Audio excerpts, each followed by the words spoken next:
In today's video, I'm going to be showing you guys how to make this DIY pea pad, and if in any way you can't make this, let me know in the comments below, and I will figure out another strategy for you. So we're going to be making this DIY pea pad, and I'm going to show you guys what the ingredients you need or the supplies you need for this to be done.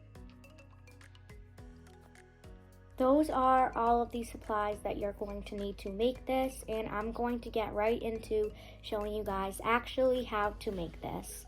Let's get started. Okay, so you want to start with getting a piece of blanket, or fleece, and you want to make sure that it's on the not right side. So the not right side kind of looks a little bit less like fluffier, like it just kind of looks a little bit messy, versus this is the correct side. You guys can see. So you want to start by laying your fleece out on this side, and it doesn't really matter like how you lay it out, but I like to lay it out like this, so I'm going to show you guys how I do this. So you're going to get a ruler and an expo marker. I'm not sure if this color is going to work. If it doesn't work, then I'll just get a different color. So you're starting on the wrong side, okay? And I also have a ruler because I'm going to be using this to line up the measurement that I want. So I don't know if I'm gonna do 1 foot by 1 foot or a couple inches by another couple inches, but I'll come back to you guys once I finish that.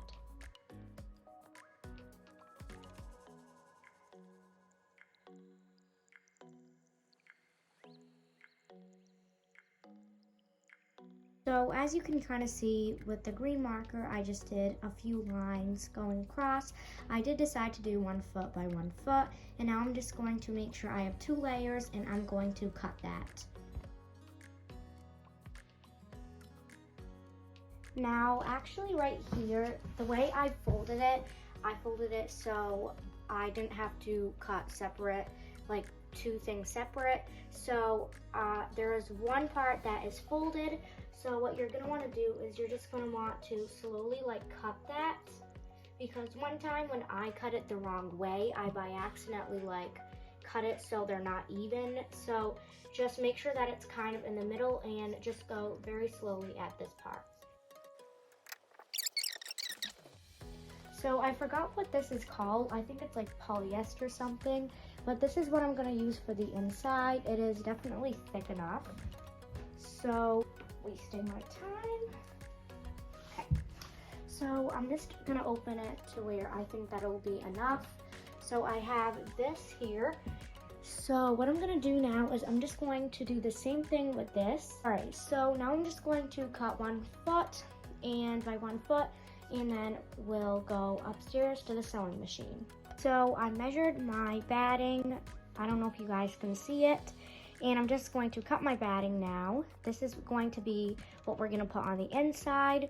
Honestly, I do have to say something, guys. If you only put like 1 layer of towel or something inside of your pea pad, that is not enough of absorbentness.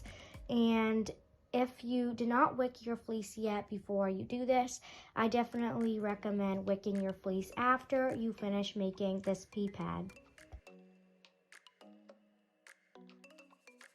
So as you can see, my batting is actually much bigger than the fleece, but you'll see what we're going to do later. So what I want you guys to do right now is you have the 2 layers here, and you want to make sure that these are on the wrong side because we're going to turn them inside out later.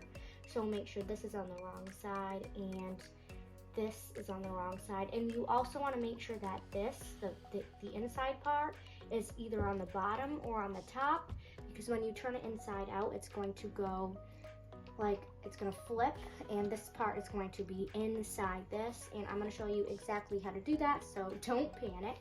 It is super easy. So that's how it's done.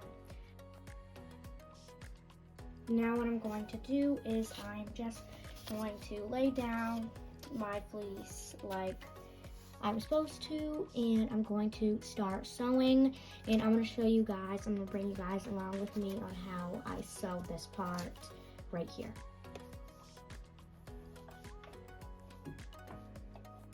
So you want to start by sewing all of these sides all together, and once you get to the last side, don't forget to leave a hole that is big enough so you can turn it inside out or right side out. So I'll show you guys what I mean by that once this is all done. So when you're done, it's gonna look something like this, and it's not gonna look the neatest yet. So there's gonna be a couple of like mistakes in it, obviously, unless you're like a perfectionist, and stuff like that. But it will become really pretty once it's done, obviously. So what you're gonna do now is you're just going to cut off where the sewing line is. So what I mean, but when I say that is, I mean just cut off like right here.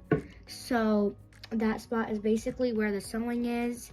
So I'm not saying cut off the sewing, I'm saying cut off the excess right here on the sewing. After the sewing, like right there, I don't know how to describe that, but just cut off here.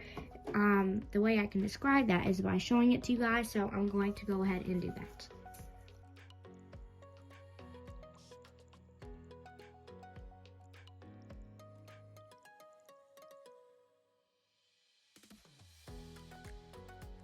Now it should look something like this. And now what you're gonna do is you're going to take this hole and see this, like these two little things here.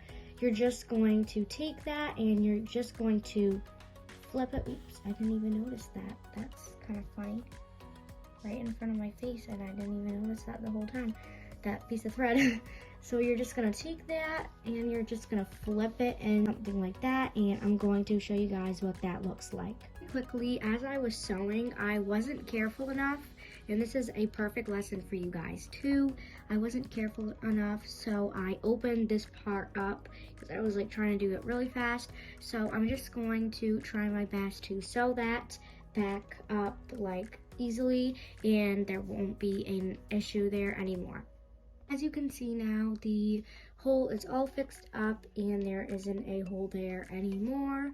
So now, since you have everything in here, you just want to stretch it and kind of shake it like, oops, sorry, that was kind of too much. I don't want the same thing to happen again. So just shake it a little bit, make sure it's all straight, make sure there's no wrinkles in it.